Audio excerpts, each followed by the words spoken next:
Welcome back to Movie Recaps. Today I will show you a drama, thriller film from 2010, titled The Experiment. Spoilers ahead. Watch out and take care. While working in a retirement home, Travis receives horrible news. He's been laid off because of budget cuts. The next day he attends an anti-war protest with a friend, who reminds him of all the test subject jobs he would take in college to earn some money.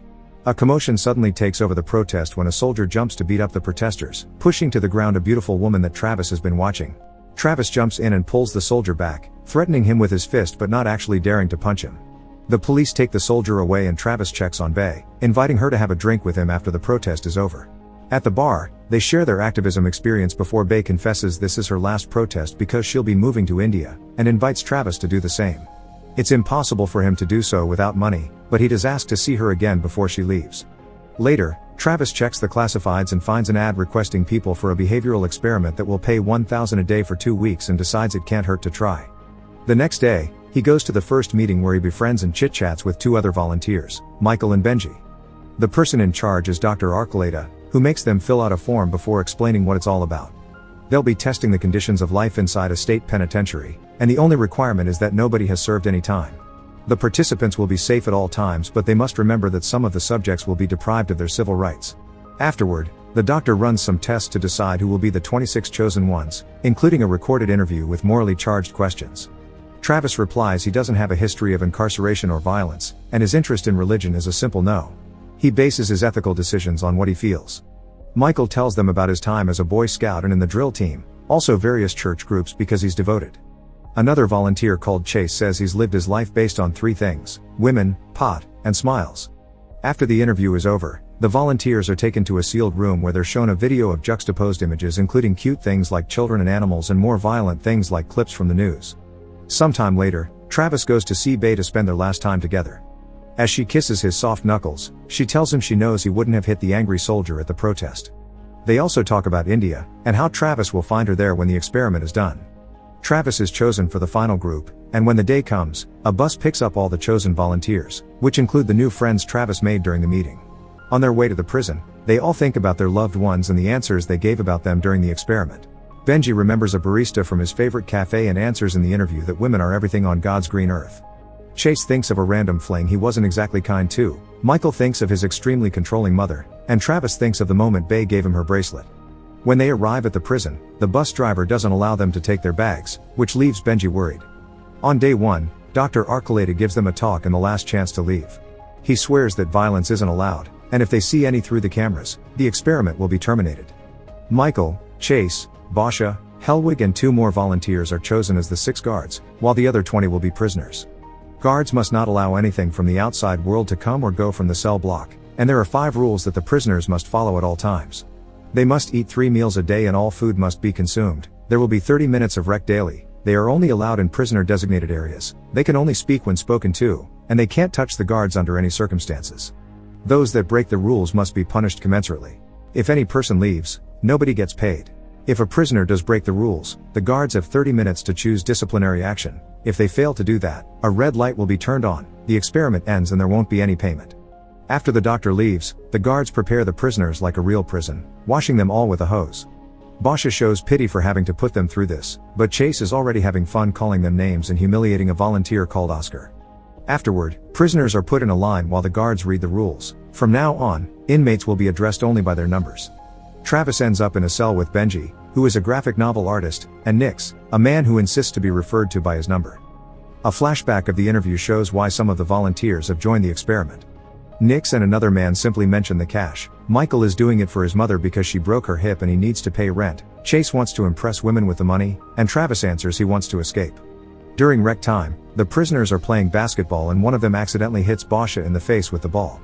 The guards take him away to look at his wound, and while Basha insists it's fine because it was an accident, Chase and Helwig insist this is broken Rule 5. Not wanting to risk the light turning on and losing the money, they all agree to punish the prisoners in a way that matches something supposedly accidental. So the man that threw the ball is asked to do 10 push-ups, which he refuses to do because it was an accident. In response, Chase makes everyone do the push-ups, and Nix immediately jumps into it, so the others have no choice but to follow his example. Michael is amazed by such a response and begins to enjoy the taste of power, especially when the 30 minutes pass and the light doesn't turn on, which means they did the right thing. On day 2, The prisoners are served a classic horrible prison lunch. Nix finishes it all before leaving, but the rest refuse to eat the weird bean goo, so Hellwig and Chase remind them that would break a rule. Travis responds by dropping his food on Hellwig's hands, so the guards try to punish them with push-ups again, but the prisoners ignore them and everybody starts throwing all their food and trays at Hellwig. Afterward, the guards discuss what happened. Chase is frustrated because the only reason the prisoners did that is that they know the guards can't beat them up. Michael suddenly remembers the time he was accepted into a fraternity, which had similar rules, and arrives at the conclusion that to break the prisoners' wills they have to humiliate them. As punishment, they decide to enter every cell and empty a bunch of fire extinguishers on the prisoners. Michael also drags Travis out and handcuffs him to the cell door so he'll have to sleep on the floor for being the instigator. Afterward, when Michael goes to the bathroom to wash out, he discovers his body enjoyed having power a little too much. In the middle of the night, Benji asks for help. He's having heat flashes because his blood sugar is low, but the guards just tell him to go back to bed. On day 3, Michael reminds everyone to play by the rules, but he gets angry when he notices Benji hasn't left the bed because he isn't feeling well. The guards check the file he filled out saying he's diabetic, but he regulates it with diet. He had brought some candy bars with him, but they didn't let him keep the bag when they arrived. The guards force him to leave the bed anyway, and Travis tries to defend his friend, causing Michael to get angrier and angrier when nothing he says manages to make Travis obey. The anger gets Michael to take out his police baton, but Travis reminds him that violence would make them lose the money. The guards cut in to stop Michael from doing anything stupid and send all the prisoners back to their cells. Nix and Travis have a little talk about the intentions behind the experiment, and Nix thinks they are throwing animals in a cage to see who becomes a lion and who survives. Travis doesn't agree because he thinks humans are higher on the evolutionary tree and confesses he knows Nix lied on his application and had been to prison before, a conclusion he reached when he noticed his Aryan tattoo. Nix makes him promise not to tell anyone and reminds him he should behave not to get into trouble, because these guys behave just like regular guards. This is why Nix always follows the rules without hesitation. He just wants his cash. Back in the office, the guards are having a chat too. Chase thinks the prisoners will revolt at any moment, and while Basha doesn't agree because it would cost them the money, Michael does think they should do something to scare them into submission. The guards take Travis out of his cell and tie him to a chair to shave his head while a drinking Michael gives him a speech about weakening the leader. Then, Michael asks him if there will be respect from now on, but Travis just insults him. Furious, Michael kicks the chair to make him fall, then proceeds to urinate on him, an action some guards like Basha disagree with but others decide to join. Because the light doesn't turn on, the guards assume their punishment has been approved. However, Basha is upset, and he tells his fellow guards that if something like this happens again, he'll leave the experiment, not caring if it costs everyone the money. After Travis returns to his cell, he watches Michael from afar and remembers the interview again. When asked what he would do if a loved one was severely harmed and the law fails to prosecute, he responded he didn't think in terms of justice, because justice was what starts wars based on an eye for an eye philosophy. On day 4, Travis hides some bread in his pockets during lunch that later he takes to Benji, who is still sick in bed. Benji admits he needs insulin and he lied on his application to be accepted, thinking he could control it with food and tough it out. Travis wants to tell the guards or the scientists, but Benji refuses, saying he needs to do this to stop feeling like a fraud. Later at night, Chase tries to get busy with his hand, but Hellwig can hear him and asks him not to do it in the room. Meanwhile, Basha comes by the cells to check on Benji, who is still unwell. Travis tells him he'll pay him part of his own money if he brings over Benji's insulin, and Basha at first refuses. But eventually, he gives in for free, leaving to search for the bags they arrived with. Back to Chase, he's left the room too to get Oscar out of his cell and take him to an abandoned room that has no cameras in it. There, he tries to force Oscar onto his knees and make him use his mouth, but before they can go far, Michael finds them and demands an explanation. Chase lies and says Oscar had some intel on Travis that he didn't want to share in front of everyone, but the conversation gets interrupted again, this time by Hellwig. He takes all the guards back to the office to show them what he's found on the cameras. It's Basha, going through the bags. They go after him and after finding the insulin in his pocket, Michael gets him to confess who asked for it by promising forgiveness. Afterward, Michael takes the insulin to Benji, but also makes Hellwig take Travis to the bathroom. There, while shaving his own head, Michael says he isn't a monster, but Travis has broken the rules, and if the experiment hasn't been interrupted is because the scientists approve of his actions and Benji has always been safe.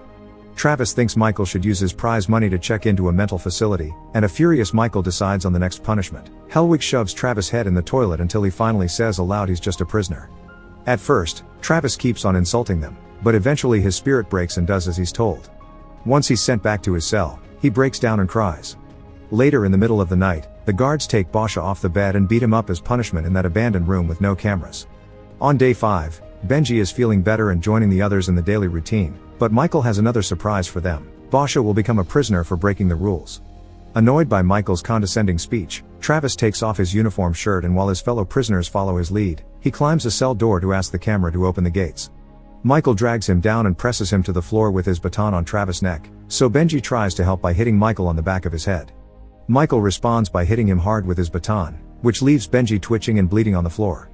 As punishment, Michael orders the guards to divide the prisoners up and isolate them so they can't communicate. Travis gets the worst of it when they lock him inside an old boiler pipe for the night, and even in that pipe there's a camera. One of the guards isn't very happy with this mess and wants to leave, calling Michael crazy, but once again, Michael reminds me no red light means they're behaving correctly, so nobody is leaving. On day 6, Chase visits Oscar in the abandoned room to hit him and finish what they started the other day. Meanwhile, Travis is starting to lose his mind, but he gets an idea when he remembers he still has his bracelet. He takes it off and uses it to open the pipe door, hearing Oscar's cries for help as soon as he comes out. Travis rushes to save him, hitting Chase from behind and grabbing him while Oscar knocks him unconscious with his own handcuffs. Then they use Chase's keys to free all the prisoners. Nix is finally tired of playing nice, but it's too late for Benji. He's died from his injuries. The prisoners are furious and ready to fight. As they begin attacking the office door to get it open, Michael grabs a knife to defend himself, but the other guards think he's crazy since they are clearly outnumbered. They run away and Michael follows them, trying to convince them to stay behind and fight to recover power, but they can't leave the building because they can't open the gates from inside. The prisoners catch up with them and begin beating the guards up, with Travis calling dibs on Michael. When Michael tries to use the knife, Travis catches it with his hand and, after pushing Nix out of the way, he begins beating up Michael as well. The fight suddenly ends when the red lights finally flash and the gates are opened, allowing everyone to get out. Hours later, the bus comes to pick them up, and everyone returns home with a hefty check in hand and wearing the same clothes they arrived in as if nothing happened. Nix asks Travis if he still thinks humans are higher in the chain of evolution, to which Travis replies yes, because humans are capable of doing something about it. Many days later, the experiment appears on the news. Dr. Archaleta is being tried for manslaughter in Benji's death, and most of the prisoners agree to testify against him. Travis travels to India and meets with Bay, who notices his knuckles are not soft anymore. Make sure to subscribe and turn on notifications so you can watch more videos like this. Thanks for watching.